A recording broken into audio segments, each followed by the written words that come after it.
जय श्री कृष्ण। भगवान कृष्ण अर्जुन को जब ब्रह्म ज्ञान प्रदान करते हैं,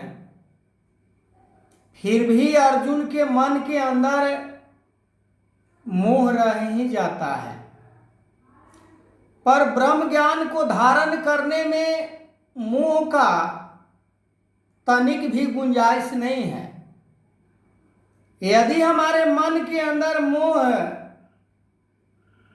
बरकरार है तो ब्रह्म ज्ञान हम धारण नहीं कर सकते हैं।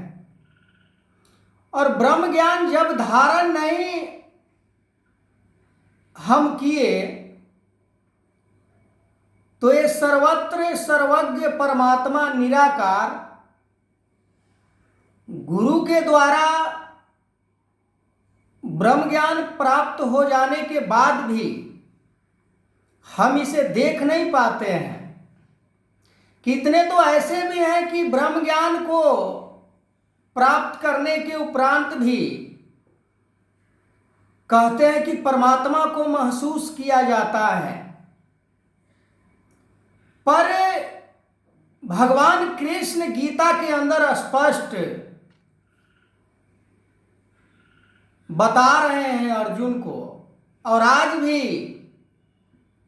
सतगुरु माता सुदीक्षा सवेंद्र हरदेव सिंह जी महाराज केवल महसूस नहीं करा रहे हैं कि देखो ये परमात्मा है, नहीं, ब्रह्म ज्ञान रूपी दृष्टि से इस परमात्मा को हम आमने सामने देखते हैं। जैसे अर्जुन ने उस कुरुक्षेत्र के मैदान में परमात्मा को देखा, तब उसने विश्वास किया। फिर भी हम सोच सकते हैं कि अर्जुन के समान कोई वीर पुरुष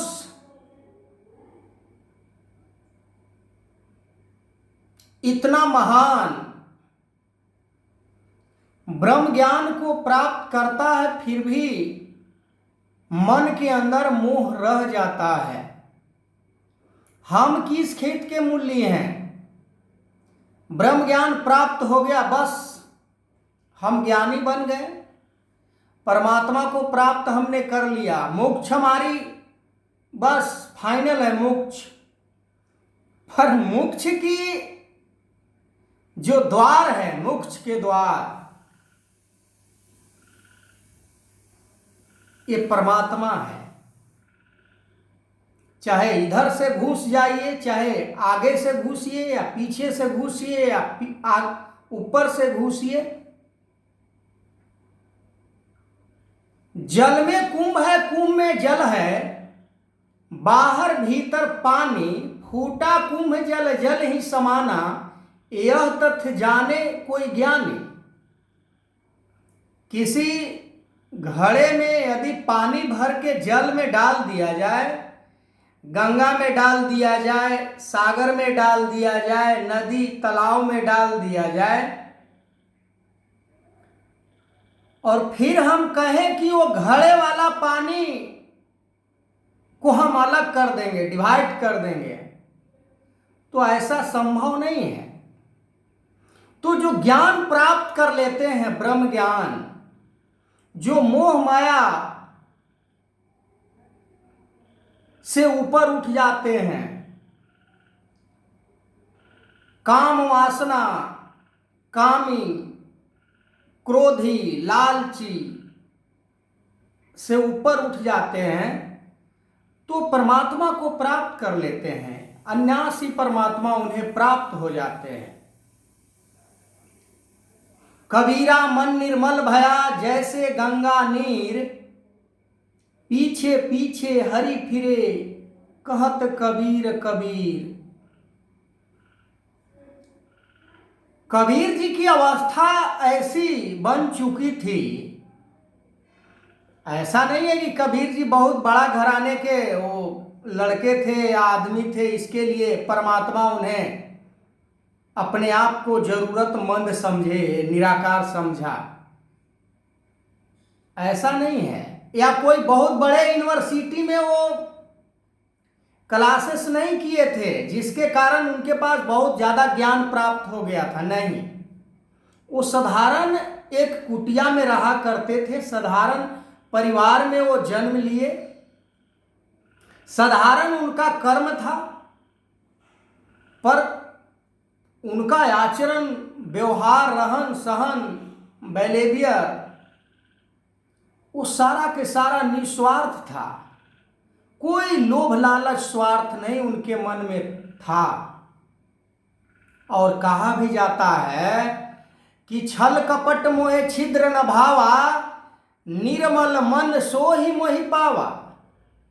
ये निराकार परमात्मा को छल कपट परपंच तनिक भी पसंद नहीं है। ये प्राप्त किसे होता है? निर्मल मन सो ही मोहि पावा। जो एकदम मन को निर्मल कर लेता है, पवित्र कर लेता है, वही ये निराकार को प्राप्त कर सकता है। बाकी तो भजन कीर्तन, एक से एक बातें, पर उनकी मन के अंदर देखा जाए झांक के, ना जाने कितने उनके मन के अंदर काम, क्रोध, ईर्षा, द्वेष, घृणा, बैर, नफरत, छोटा बड़ा, अमीरी गरीबी, निंदा चुगली, शिकवा शिकायत, बहुत सारे उनके मन के अंदर भरा पड़ा होता है। क्या ऐसे लोग परमात्मा को प्राप्त कर सकते हैं? क्या नहीं प्राप्त कर सकते हैं। सतगुरु माता जी आज राष्ट्रपिता जी समर्पण के ऊपर फोकस कर रहे हैं कि समर्पण हो जाओ। समर्पण के बिना ये परमात्मा संभव प्राप्ति नहीं है। परमात्मा को यदि प्राप्त करना चाहते हो, अगर ये जीवन को सफल बनाना चाहते हो, तो परमात्मा को प्राप्त करने के लिए तुम्हें सतगुरु के चरणों में समर्पण होना पड़ेगा।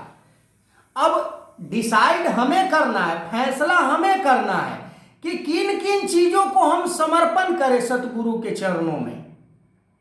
कोई एक दो वस्तु को समर्पण नहीं कह रहे हैं, पूरे के पूरे समर्पण की बात की जा रही है। मेरा मुझ में कुछ नहीं, जो कुछ है सो तेरा, तेरा तुझको सौंपता क्या लागत है मेरा। ये मैं भी नहीं था, ये शरीर जो मैं हूं, मैं तो था ही नहीं। ये शरीर को तो बनाने वाला परमात्मा है, और परमात्मा कह रहा है कि तन मन धन ये समर्पण कर दो। निराकार परमात्मा गुरु के चरणों में समर्पण कर दो, तब मैं तुम्हें प्राप्त हो जाऊंगा। और प्राप्त के मतलब ये नहीं होता है कि किसी कोने में प्राप्त करके और रख दिया, नहीं। ये परमात्मा जो मुख्य दायिनी है, जो आनंद कंद, सच्चिदानंद इसे कहा गया है, ये आनंद का स्रोत है। आनंद के पास, इसके पास कोई कमी नहीं है। पर जिंद ढूंढा तीन पाइया, गहरी पानी पैठ, जो बावरा डूबन डरा, रहा किनारा बैठ। जो गुरु के चरणों में समर्पण करने से डर रहा है, तो परमात्मा को प्राप्त नहीं कर सकता है। जो गहरे पानी में नहाने से डर रहा है कि मैं कहीं डूब न जाऊं, मर न जाऊं, तो गहरे पानी का स्नान का आनंद कैसे प्राप्त कर सकता है? आगे मैं इस वीडियो को कंटिन्यू करूंगा। तब तक के लिए जय श्री कृष्ण।